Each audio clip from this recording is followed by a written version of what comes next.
In 1993, three engineers sketched a company on a napkin.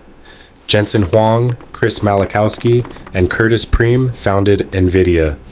Their goal was simple: make graphics faster for video games. Nobody in Silicon Valley thought chips for games mattered much. Money was scarce, and failure loomed constantly in the 90s. Their first product, the NV1, was a commercial disaster. NVIDIA nearly went bankrupt within its first 2 years. Then came the Riva graphics cards, a turning point. Gamers noticed sharper images and smoother, faster frame rates. In 1999, NVIDIA invented the term GPU itself. The GeForce 256 redefined what a graphics chip could do. Wall Street barely blinked. This still seemed like a niche. Competitors like 3DFX faded, but NVIDIA kept pushing forward.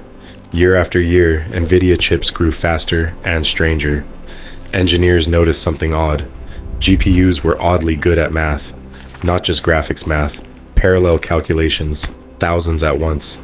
In 2006, NVIDIA made a strange, risky bet: Cuda. Cuda let programmers use GPUs for general computing tasks. Investors questioned why a gaming company cared about science. Researchers in obscure labs quietly started using Cuda anyway.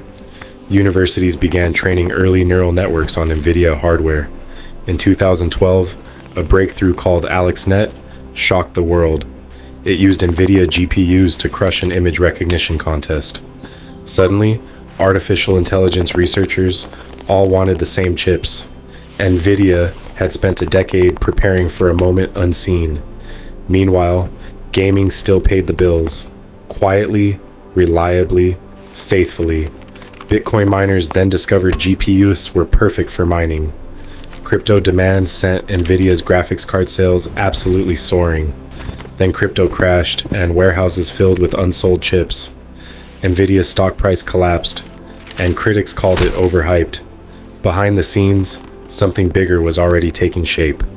Cloud companies began building massive AI training data centers. They needed thousands of GPUs working together as one brain. NVIDIA's years-old Cuda software gave it a massive head start. Competitors scrambled, but the software ecosystem was already built. In 2016, NVIDIA delivered its first AI supercomputer, the DGX-1. Jensen Huang personally handed the first unit to OpenAI. Few people understood what that machine would eventually unleash. Then came ChatGPT, and the world suddenly cared about AI. Every tech company scrambled to build its own AI models. All of them needed the same thing: NVIDIA's chips.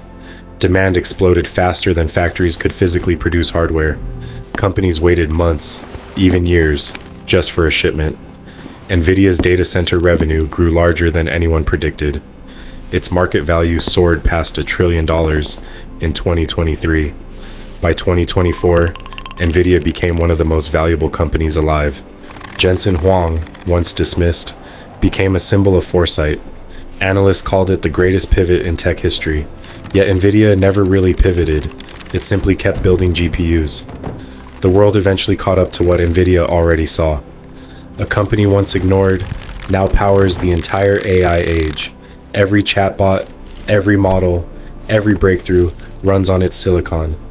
NVIDIA waited decades for the world to need parallel computing. When that moment finally arrived, nobody was more ready.